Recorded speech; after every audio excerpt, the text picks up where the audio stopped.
Merci beaucoup. Bonjour à tous et à toutes. C'est un privilège qui nous est donné, qui m'est donné et à mon épouse d'être là.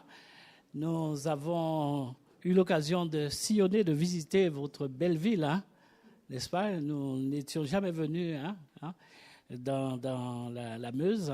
Mais en tout cas, nous bénissons le Seigneur pour cette ville que le Seigneur vous a placée comme des lumières, comme des témoins.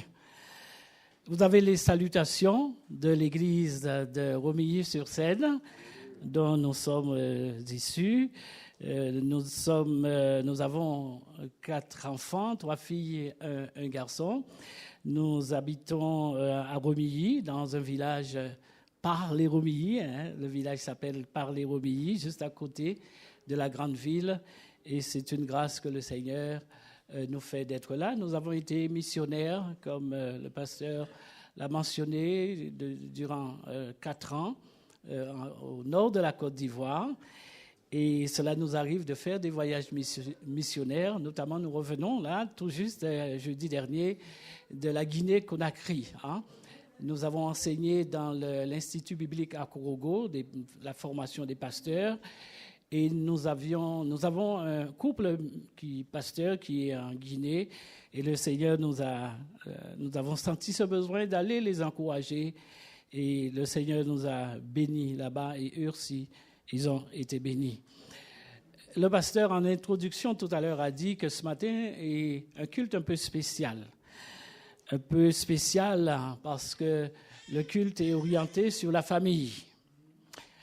Alors je dirais, mais quoi de plus naturel pour moi de vous inviter, n'est-ce pas, à entrer dans le foyer d'un couple, d'une famille, n'est-ce pas, pour voir les joies, les combats qu'ils vont mener, les relations, les rapports dans les relations, les influences que les parents auront sur les enfants et les enfants aussi entre eux. C'est fantastique, non? Vous voulez entrer dans cette famille avec moi? Eh oui. Alors, cette famille se trouve en Genèse, le chapitre 25, une histoire que nous connaissons très bien, mais que nous allons, par la grâce de Dieu, non seulement nous allons visiter la vie ou l'ambiance qui se passe dans cette famille, mais nous allons aussi nous encourager. Et en même temps, ça nous permettra de voir à travers les éléments qu'il y a, les relations. Ça va nous permettre de nous voir aussi dans nos rapports, dans nos familles, mais en sachant aussi qu'il y a la famille physique, mais aussi nous sommes dans la famille spirituelle. Et il y a un rapport dans les relations que nous menons. Lisons le texte en Genèse, le chapitre 25 et les versets 19 à 28. Nous n'allons pas lire tous les chapitres qui concernent l'histoire de cette famille, mais les quelques versets que nous allons lire nous permettront de comprendre ce qui se passe. Voici la postérité d'Isaac, fils d'Abraham. Abraham engendra Isaac. Isaac était âgé de 40 ans quand il prit pour femme Rebecca, fille de Bethuel, l'araméen, de Panan, Aram, et sœur de Laban, l'araméen. Isaac supplia l'Éternel en faveur de sa femme, car elle était stérile. Et l'Éternel entendit sa supplication. Sa femme Rebecca devint enceinte, les enfants se heurtaient dans son ventre, dans son sein, et elle dit, « Qu'est-ce qui m'arrive ?» Elle alla consulter l'Éternel, et l'Éternel lui dit, « 2 nations sont dans ton ventre, 2 peuples se sépareront aux sorties de tes entrailles. Un de ces peuples sera plus fort que l'autre, et le plus grand sera assujetti au plus petit. » Au terme de sa grossesse, on vit que des jumeaux se trouvaient dans son sein. Le premier sortit entièrement roux, comme un manteau de de poil, et on lui donna le nom d'Ésaü. Après cela sortit son frère, dont la main tenait le talon d'Ésaü, et on lui donna le nom de Jacob. Isaac était âgé de 60 ans lorsqu'il naquit. Ces garçons grandirent.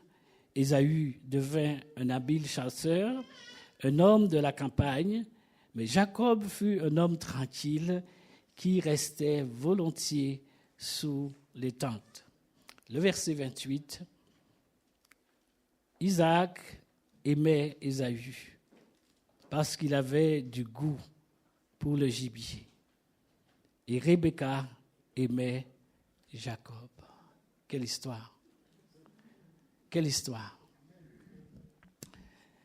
Mais juste avant, quand nous lisons ce texte, nous remontons dans le verset 17. Il nous est dit qu'après la mort d'Abraham, Dieu bénit son fils Isaac. Et je me suis dit que l'auteur, pourquoi l'auteur commence par la fin de la vie, n'est-ce pas, d'Isaac? Parce qu'il nous dit que Dieu bénit son fils Isaac. Et je me suis dit, mais heureusement que l'auteur commence par là, parce que lorsqu'on lit l'histoire d'Isaac, c'est un peu flippant, quoi. C'est un peu troublante l'histoire. Et l'auteur veut nous dire qu'au-delà de ce qui va se passer, lorsque nous allons lire l'histoire, Dieu est là. Dieu est là. Et que Dieu bénit, n'est-ce pas, son peuple. Et quand nous commençons, nous aurions pensé avec cela que tout allait bien commencer pour Isaac. Parce que lorsqu'on entend que Dieu bénit, n'est-ce pas, Isaac, on se dit, il y a la bénédiction, il y a la grâce, il y a quelque chose de bien. Mais l'histoire, le récit nous dit que très vite, une première difficulté apparaît dans la vie du couple. La première difficulté, c'est Rebecca est stérile. C'était la chose la plus humiliante et dégradante à l'époque pour une femme de ne pas avoir d'enfant. C'était presque considéré comme une malédiction, n'est-ce pas? Alors que l'auteur nous dit que Dieu bénit, parle de la bénédiction.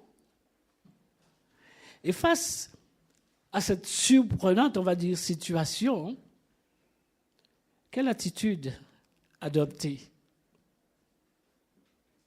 Il y a déjà, vous vous rappelez, vous connaissez l'histoire, il y a un précédent avec les parents d'Isaac. Parce que Sarah et Abraham ont connu cette situation-là. Et le choix que va faire Abraham et Sarah était différent qu'Isaac. Parce que la Bible dit que vous vous rappelez que Sarah vient devant cette situation où elle ne peut pas enfanter, dit à son mari, mais voilà, si tu pourrais mettre l'égyptienne, et c'est ce qu'il fait. Ils vont faire leur propre choix, Abraham. Et nous pourrions penser que Isaac, il connaît cette histoire.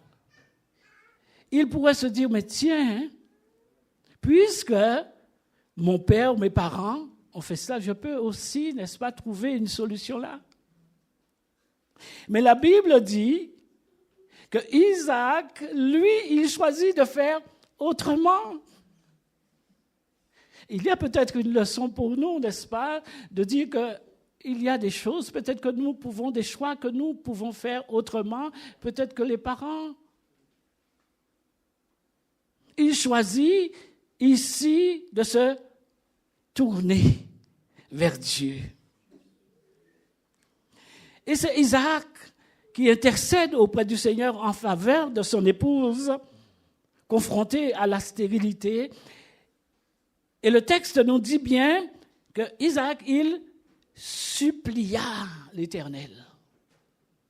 Il supplia dans la prière parce qu'il était soucieux de la réalisation que la promesse que Dieu a faite à son père Abraham. Isaac avait l'information que Dieu a fait une promesse. Il y a un peuple nombreux que Dieu a promis à son papa Abraham et que lui, par lui, viendra cette promesse. Et Isaac, en chef responsable, chef spirituel, responsable spirituel, il montre l'exemple. Et on peut comprendre à travers cela, il supplia, il ne laisse aucune place au doute. Il est convaincu que le choix qu'il va faire, n'est-ce pas, est le choix qu'il faut faire. Il ne donne aucun répit, je dirais, à Dieu. Parce que quelqu'un qui vous supplie, c'est que jour après jour, il est dans la constance, il est dans la persévérance, il sait que c'est Dieu qui a la solution. Et à cela, Isaac va faire l'expérience de la foi. Parce qu'il a baigné dans cela, dans la foi. Il a vu comment Dieu a agi, comment son père Abraham, un homme de foi, il a baigné dans cela. Et voilà, arrive son tour de faire l'expérience de la foi.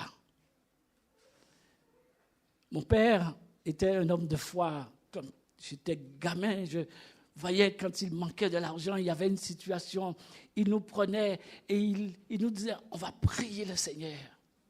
On va prier le Seigneur. Et comme enfant, on obéit.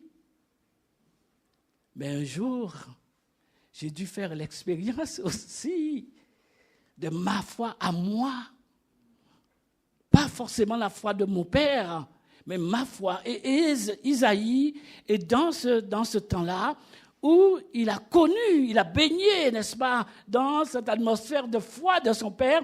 Mais là, devant la situation, il doit, n'est-ce pas, il a la possibilité de rendre visible la foi. Rendre visible, n'est-ce pas, son engagement. Et mettre sa foi en action, c'est mettre Dieu au centre de ma situation, de mes préoccupations. Parce que la situation est là. Et Isaac va faire appel à l'aide de Dieu. Peut-être ce matin, en rentrant dans la vie de couple, et quelle que soit la vie de couple ou la vie personnelle, vous avez pensé que ce serait sans difficulté. Vous auriez pensé que, puisque la vie de couple est un fleuve tranquille, que vous allez voguer, n'est-ce pas, sur ce bateau, n'est-ce pas, sans difficulté. Mais hélas, les réalités de la vie de couple sont là. Les réalités de la vie sont là. Les problèmes d'enfantement, de travail, des finances, des enfants, des parents. Ils sont nombreuses et variées ces situations. Et face à de telles difficultés personnelles et familiales, à qui faisons-nous confiance? Vers qui tournons-nous les yeux? Au conseil et à l'expérience des autres qui ne correspondent pas forcément à nos valeurs. L'environnement extérieur, puisqu'on fait comme ça, tout le monde fait comme ça, alors je choisis de faire comme cela. L'environnement culturel qui nous entoure. Mais la solution est peut-être la solution que nous propose Isaac, mettre Dieu au centre de nos préoccupations, au centre de nos difficultés. Être soucieux de voir ses promesses se réaliser dans nos vies personnelles, dans la vie de notre famille. Être soucieux d'être dans le plan de Dieu. Et cela va orienter les décisions, les choix que nous allons faire. Et le récit nous indique ceci. Après l'intercession d'Isaac, notez bien, il dit, et le Seigneur se laissa fléchir. Il ne dit pas que le Seigneur va répondre, il va se laisser fléchir. On voit un peu cette relation, pour nous qui sommes des parents, quand les enfants viennent et nous supplient, maman ou papa, donne-nous, etc. Et un moment, le cœur fléchit. Et c'est ce rapport qui est là. Isaac et Dieu. Dieu est comme ce père qui se laisse fléchir. Et il dit que Rebecca tomba enceinte. Et dans ce verset, cela nous signale une fois de plus la bonté de Dieu envers ses enfants qui le prient, qui appellent au secours. Et dans les moindres détails de notre vie, Dieu est là, Dieu est à l'écoute pour nous secourir. Mais nous comprenons aussi que rien n'est fini avec lui.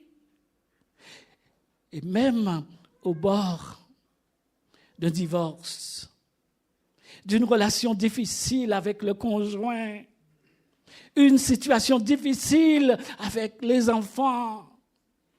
Lorsque nous crions, nous supplions le Seigneur, le cœur de Dieu peut être touché et peut se fléchir. Cela ne veut pas dire que Dieu est insensible. Lorsque nous disons cela, que le cœur de Dieu peut se fléchir, cela ne veut pas dire que Dieu est insensible à nos besoins. Mais ce que Dieu veut, c'est rendre visible notre foi. La foi est là. Mais Dieu voudrait que cette foi soit une foi qui se démontre, qui soit visible. La détermination est là en nous. Notre engagement est là. Dieu nous fait passer par des situations pour que la foi soit visible, pour que la détermination, l'engagement. Et ça vaut aussi pour l'Église, ça vaut aussi pour la famille. Il y a des situations que nous traversons dans la famille de Dieu. Et Dieu est là avec nous. Et la foi est là. On dit qu'on aime le Seigneur. On est engagé avec le Seigneur. Et Dieu s'engage avec nous. Et il nous dit, mais voilà, une situation que je mets devant toi. Alors rends visible ton engagement. Frères et sœurs et amis, peut-être nous sommes quelquefois passés à côté de bien de belles choses, de miracles. Pourquoi? Parce que simplement nous avons manqué de la constance. Nous avons manqué de la persévérance. Parce qu'il dit, Isaac supplia Dieu. Et Dieu se laissa fléchir. Rebecca tombe enceinte. Et là, l'histoire nous dit qu'elle porte des jumeaux. Donc, le Seigneur a doublement répondu. Une femme stérile qui ne pouvait pas avoir d'enfant, voilà que Dieu accorde à cette femme 2 enfants, des jumeaux. Mais chose inattendue et sinon incompréhensible, les jumeaux se livrent déjà dans un combat, n'est-ce pas, dans le ventre de maman. Et on comprend la préoccupation de Rebecca, le désespoir, la lutte à l'intérieur, il y a la souffrance, n'est-ce pas, les coups de pied à l'intérieur de maman, n'est-ce pas, même maman me se dit, mais mais si c'est déjà comme ça à l'intérieur, je n'ai pas envie de voir qu'est-ce qu'il en sera quand ces deux-là vont sortir. Et elle est préoccupée par cette situation. Dans ce désespoir, elle dit, s'il en est ainsi, pourquoi suis-je enceinte? Si c'est comme cela, à quoi bon être enceinte? Autrement dit, à quoi bon, Seigneur, un tel miracle, si ça doit aboutir à une telle confusion? Le contentement de Rebecca, la joie qu'elle avait, finit par se tourner en déception. Et elle va très vite déchanter et commence à se plaindre et en vouloir à Dieu. Pourquoi m'as-tu donné ces enfants? Mais regardez, frères et sœurs, amis, et cela peut nous encourager ce matin, l'attitude. Le récit, la Bible nous dit, avec son désespoir, les préoccupations, peut-être qu'elle va en parler avec son mari, mais elle se dira, mais qu'est-ce que mon mari pourrait me faire? Qu'est-ce qu'il pourrait comprendre qui se passe à l'intérieur? Mon mari n'est pas gynécologue. Elle alla consulter Dieu. Elle va faire une démarche. Elle alla consulter Dieu. Elle va choisir de consulter Dieu. Elle va déposer devant lui ses ressentis, ses peurs.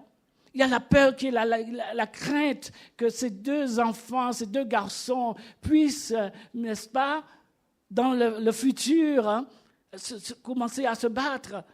Ses regrets, ses blessures intérieures. Et elle va questionner Dieu sur sa situation. Mais qu'est-ce qui se passe, Dieu? Qu'est-ce qu'il y a à l'intérieur? Je suis inquiet. Il y a, chers frères et sœurs, des choses qui nous dépassent des fois, des choses qui sont à l'intérieur de nous-mêmes, que nous ne comprenons pas, des blessures, et nous en avons parlé hier, des blessures de l'enfance, les choses qui sont difficiles à porter. Et des fois, mais à qui nous confier? Le conjoint va-t-il comprendre ce que je vis? C'est difficile. À qui vais-je me confier? De l'intérieur, elle souffre, elle ressent la douleur, mais c'est difficile peut-être pour elle de partager cela avec son mari. Elle alla consulter Dieu. Et peut-être, tu es entré dans le mariage, dans des choses, des vies ou que tu as cru que c'était bien, mais la difficulté est là et tu te dis,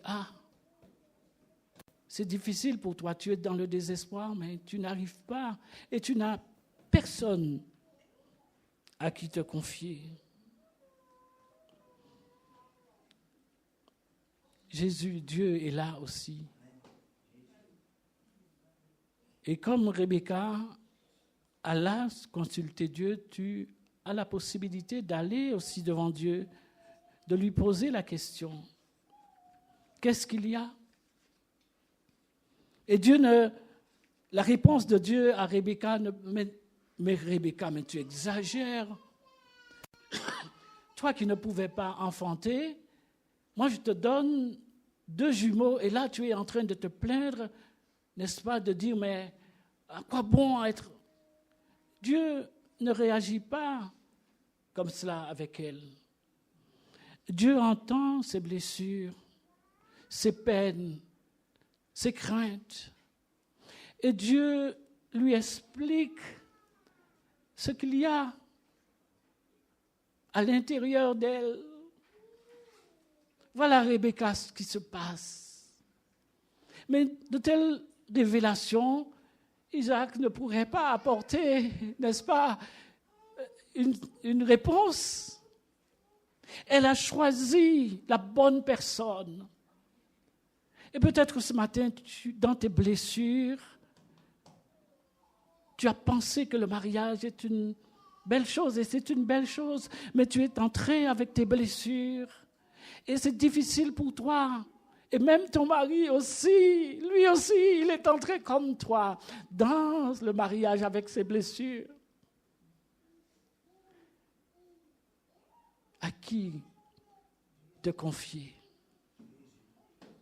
Dieu va apaiser le cœur de Rebecca. Dieu va apaiser le cœur de Rebecca. Et Rebecca va comprendre qu'à l'intérieur d'elle, il y a un combat qui se mène. Il y a un combat qui se mène, mais qu'elle a besoin de l'aide et de la force de Dieu pour accepter, n'est-ce pas, d'être celle que Dieu a choisie pour accomplir son plan. Elle a compris que Dieu a un plan pour sa vie, n'est-ce pas, et que Dieu est le seul qui est capable de lui donner, n'est-ce pas, cette force. Une autre difficulté intervient dans cette famille. Et lorsque nous regardons, n'est-ce pas, les relations entre les enfants, parce que les jumeaux, les enfants sont nés, on voit qu'entre eux, il y a une difficulté là. Entre ces deux fils, entre Ésaü et Jacob, il se passe quelque chose. Et on voudrait s'arrêter parce que ça peut peut-être nous interpeller. Il y a l'apparence physique, leur centre d'intérêt et leur mode de vie.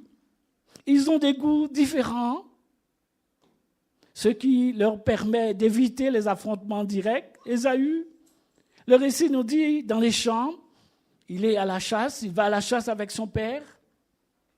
Et Jacob, lui, sous la tente, avec sa mère, les dents à cuisiner. Mais c'est tout à fait naturel, cette diversité, cette différence. Et en tant que parents, il est nécessaire pour nous de comprendre et d'accepter cette identité de nos enfants. Et des fois, ça nous fait peur. La différence, les diversités, n'est-ce pas, de caractère, de personnalité. Car nous croyons que Dieu respecte nos différences.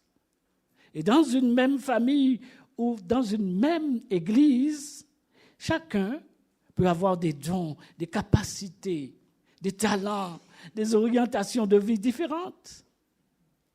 Et cela doit nous enseigner à apprécier la diversité des talents et des personnalités. La différence n'est pas le problème, mais le problème, il vient de ce que les parents vont en faire. Et le verset 28 nous dit, malheureusement, Isaac, et on découvre maintenant le couple, le fonctionnement du couple. Isaac et Rebecca ont du mal dans la maîtrise de leurs sentiments. Il y a comme un déséquilibre, parce que le verset 28 nous dit que Isaac aima Ésaü parce qu'il se retrouve dans le chasseur. Isaac aime le gibier. Et comme Ésaü est un chasseur, ça répond à ses aspirations, à ses intérêts personnels. Et maman Rebecca, comme Jacob aime la cuisine, oui, voilà, elle se retrouve. Isaac et Rebecca ne traitent pas leur fils de manière légale. Isaac aime, n'est-ce pas, Ésaü parce qu'il apprécie le gibier et Rebecca parce qu'il se retrouve dans Jacob. Ici, l'amour parental devient divisé, conditionnel. Je t'aime parce que tu m'apportes quelque chose. Et c'était cela, ce sentiment qui emmenait Isaac à aimer Ésaü. Parce que j'ai de l'intérêt en toi. Mais cette relation n'est pas seulement au niveau des relations de famille, mais c'est aussi des fois de l'Église. Les préférences, le favoritisme dans les relations avec les uns et les autres. Et d'ailleurs, l'apôtre Paul va dénoncer de telles attitudes de favoritisme qui se passent dans les églises de Corinthe et ailleurs. Parce que c'est un danger, le favoritisme dans les relations. Et surtout, quand ces préférences viennent des parents, parce que cela va créer et renforcer les rivalités. Ça va créer, n'est-ce pas, cette atmosphère de manipulation, de la tromperie, le favoritisme, même lorsque nous pensons peut-être faire bien au niveau des enfants, ça crée des conflits, ça ouvre des portes aux conflits, là où Dieu voudrait la paix. Et cela me rappelle, moi j'étais un sportif, je faisais le marathon, j'aimais courir. Et quand ma fille est née, elle est arrivée en 6e ou 5e, je me rappelle, et elle arrive à la maison et elle nous dit que papa, maman, j'ai gagné le 200 mètres. Ah, gagné le 200 mètres et très éloigné du 2e. Et c'était au temps de Marie-Josée Perret. Et moi, tout de suite, j'ai dit, ce que moi, je n'ai pas pu faire, n'est-ce pas, parce que je gagnais également des courses, n'est-ce pas, mais je me suis dit, mais à travers elle, je vais me projeter. Et je voyais en elle la future Marie-Josée Perret. Et là, je dis, OK, je vais t'inscrire n'est-ce pas, dans l'athlétisme. Et c'est ce qu'on a fait. Mais elle voulait plaire à papa. Mais maman qui était là dit, mais non, il ne faut pas te projeter dans l'enfant. Mais j'ai dit, mais non, elle va y arriver. Et c'était une déception. Parce qu'il y avait une pression sur elle. Et je mettais la pression parce que je me voyais, je me projetais. Mon amour était divisé et dirigé pour des intérêts personnels à moi. Et très vite, elle a senti que c'est difficile pour elle. Parce que ce n'était pas ce qu'elle voulait faire, mais c'est ce que moi je voulais qu'elle fasse. Cela nous arrive. Et peut-être inconsciemment, Isaac et Rebecca ne l'ont pas fait volontairement. Mais ils ont été dépassés, ils n'ont pas pu maîtriser les sentiments, l'orientation des sentiments. Et ça va produire ce que cela devait produire, des rivalités. Et au lieu d'être là pour les enfants, parce que cette confrontation qu'il y avait entre ces deux fils était tout à fait normale. Mais ils avaient besoin que les parents soient là pour canaliser cette confrontation. D'être là pour eux, mais eux-mêmes étaient dans une grande difficulté, Isaac et Rebecca, et un dysfonctionnement, déséquilibre dans la famille. Et même on a vu que ce qui se passe avec Ésaü et Jacob, et l'autre vend, n'est-ce pas, pour un plat de lentilles. Et Jacob, qui est très intelligent, va, n'est-ce pas, acheter.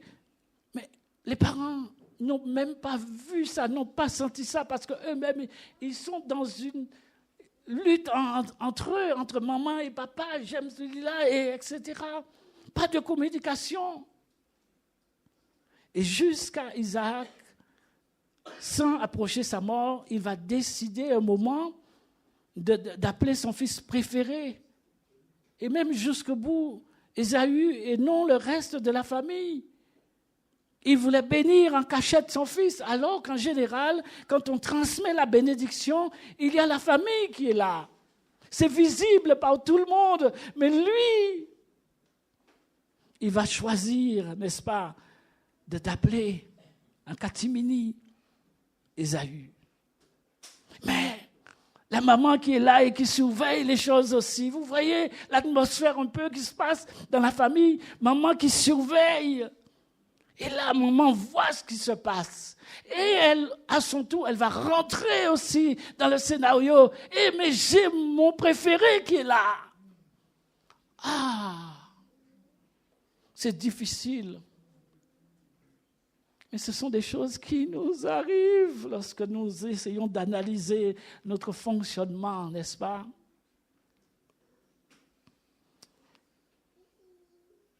Mais dans ce conflit qui oppose les frères, personne n'est parvenu à dominer cette situation. Toute la famille est impliquée. Tout le monde a mal agi. Jacob a exploité la faiblesse de son frère. Ésaü a méprisé son droit d'aînesse.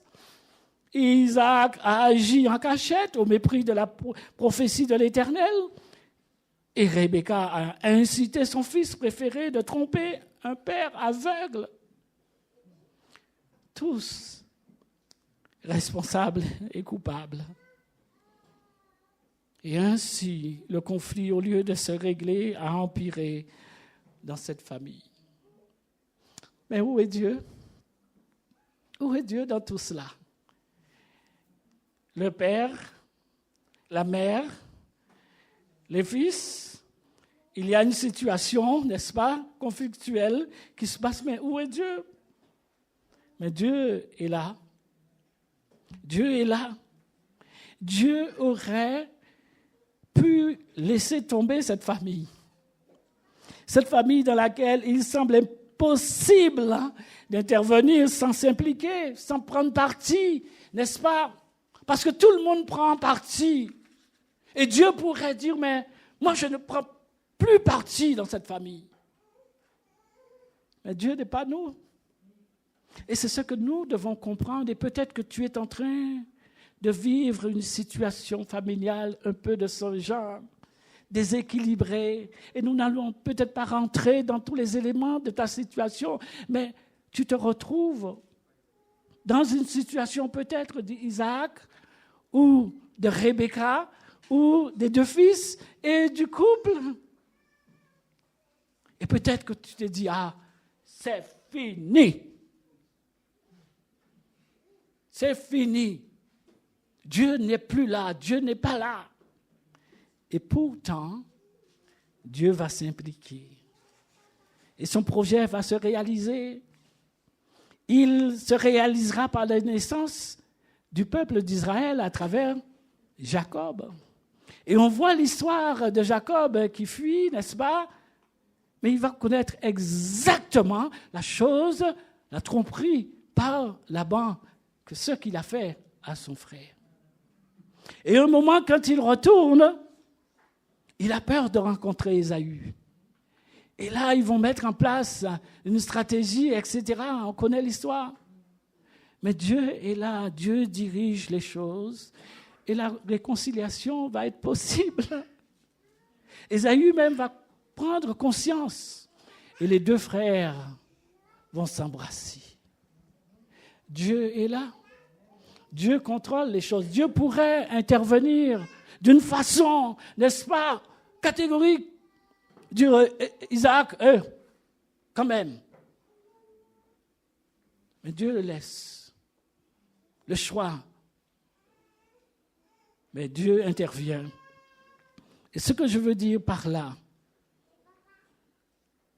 dans quelle que soit la situation, Dieu est là. Et Dieu voit, il connaît tes moments de désespoir, ta situation, des choses que tu n'arrives pas à contrôler. Ton histoire est peut-être similaire à celui d'Isaac et de sa famille.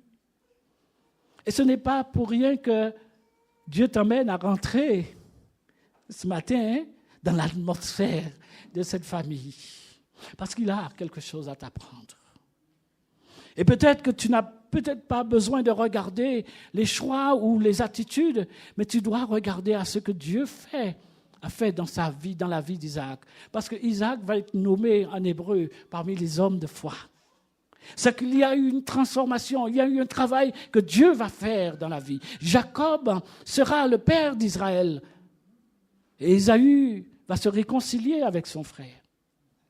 Ça veut dire que ta situation, il y a une solution.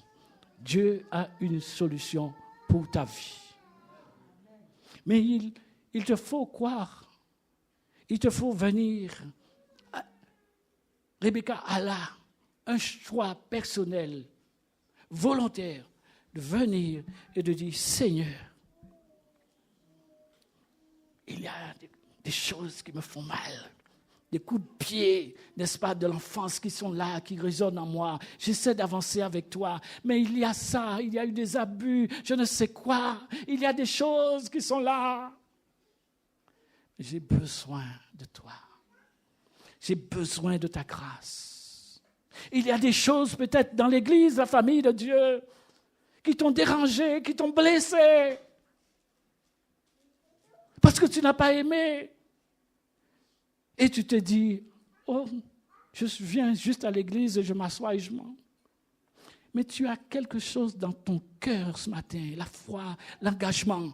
Et c'est Dieu qui a mis cela. Et par la grâce de Dieu, c'est que Dieu veut rendre visible cet engagement. Oui, c'est ce que Dieu veut pour chacun de nous. Parce que nous sommes appelés, n'est-ce pas, à vivre notre foi en action. Il y a de belles choses pour toi. Il y a de belles choses pour ton Église. Il y a une promesse que Dieu promet, comme il a promis à Isaac. Dieu bénit Isaac. Dieu bénit l'Église de Bar-le-Duc. C'est ça? Ah oui. Mais Dieu bénit. Dieu veut faire avec toi. Dieu veut faire avec toi. Dieu veut envoyer la bénédiction, mais il faut que tu saisisses la bénédiction. Et peut-être que la bénédiction demande d'aller au pied du Seigneur dans le pardon et la réconciliation. Ésaü et Jacob vont se réconcilier. Et Isaac est cité en hébreu comme un homme de foi. Le Seigneur a de belles choses pour vous, frères et sœurs. Le Seigneur a de belles choses pour ta famille. Et peut-être que tu es en train de prendre une décision pour un divorce ou je ne sais pas, pour une séparation. Mais qu'est-ce qui est beaucoup plus difficile, n'est-ce pas, de cette situation d'enfantement que Dieu ne peut pas? Absolument rien. Dieu ne peut tout.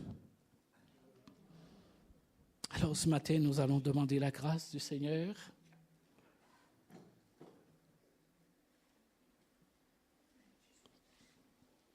Sur nos vies, prenons un temps de silence et de recueillement.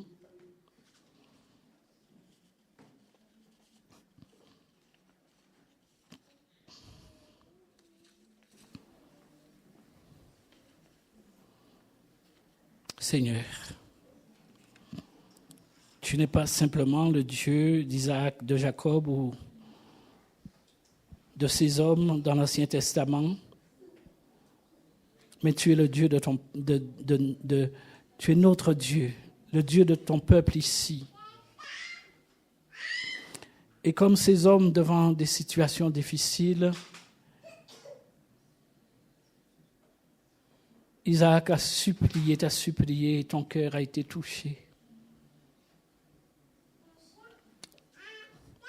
Seigneur, nous voulons, par notre attitude humble, nous voulons toucher ton cœur. Nous voulons toucher ton cœur. Parce que la situation que nous vivons intérieurement, cette situation nous dépasse. Nous ne maîtrisons rien. Il y a des blessures, des choses qui sont là, qui nous font mal, que nous ne comprenons pas. Et même si peut-être que nous voulons le partager avec, mais personne ne pourrait peut-être comprendre ce que je vis. Mais tu es le Dieu qui voit tout. Tu n'es pas indifférent à mes situations. Et je prie, Seigneur, de venir à notre aide, à mon aide. Je prie que tu apportes la paix, que tu emmènes la transparence dans ma vie, dans nos vies. Seigneur, ce matin, comme Rebecca, nous voulons venir te rencontrer. Trop longtemps, tu nous as parlé, mais nous n'avons pas pris de décision pour venir. Mais aujourd'hui, nous voulons venir, nous voulons aller vers toi. Parce que c'est toi qui as la clé, qui as la solution pour nos vies. Nous sommes convaincus que nous sommes tes enfants. Tu as fait le sacrifice et nous l'avons exprimé à travers cette table que nous avons partagée. Tu es venu à nous. Tu as offert Jésus, le sacrifice de Jésus pour nous.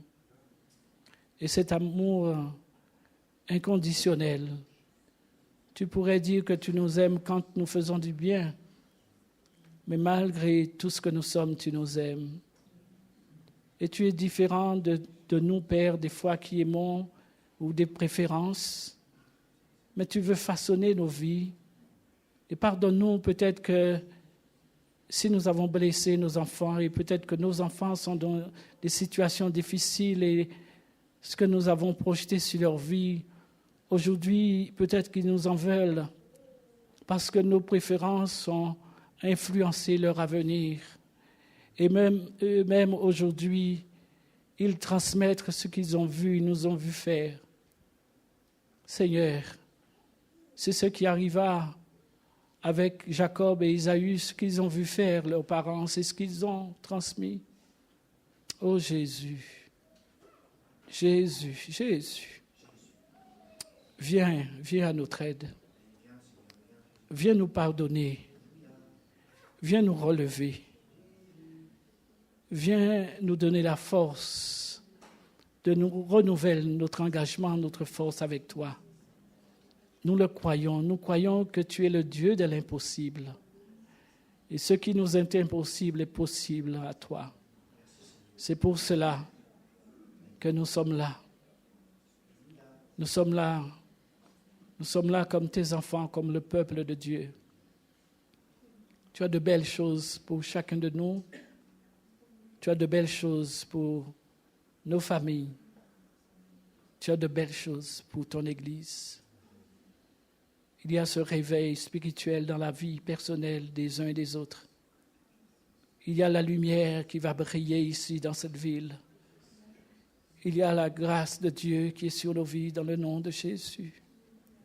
Il y a l'Esprit de Dieu qui nous parle et qui est en train de guérir nos cœurs. L'Esprit de Dieu est en train de faire un travail dans nos vies. L'Esprit de Dieu est en train de parler, de parler. L'Esprit est en train de nous dire de nous repentir, de nous réconcilier avec Dieu, de réconcilier avec nos enfants, nos familles. Oh Jésus, viens Seigneur. Pendant des années, nous avons eu des comportements et nous avons blessé. Et ceux que nous avons blessés ont blessé ensuite. Mais Seigneur, brise cette transmission. Change les choses, Père. Que nos enfants puissent voir en nous un changement et que ce changement aussi puisse influencer sur leur vie. Dans le nom de Jésus, oh Jésus, Merci pour la grâce. Nous saisissons la grâce du Seigneur ce matin. Ton engagement de là où que Dieu nous a placés, il y a quelque chose que Dieu veut faire dans ta vie, dans ton engagement. Il y a de belles choses que Dieu veut faire en toi. Reçois la grâce de Dieu ce matin sur ta vie. Reçois la présence du Seigneur. Reçois cette onction de la présence de Dieu. Et sois béni. Sois béni. Sois béni. Dans le nom de Jésus. Dieu bénit Isaac. Malgré ses faiblesses humaines, Dieu rétablit la famille d'Isaac. Au nom de Jésus. Amen.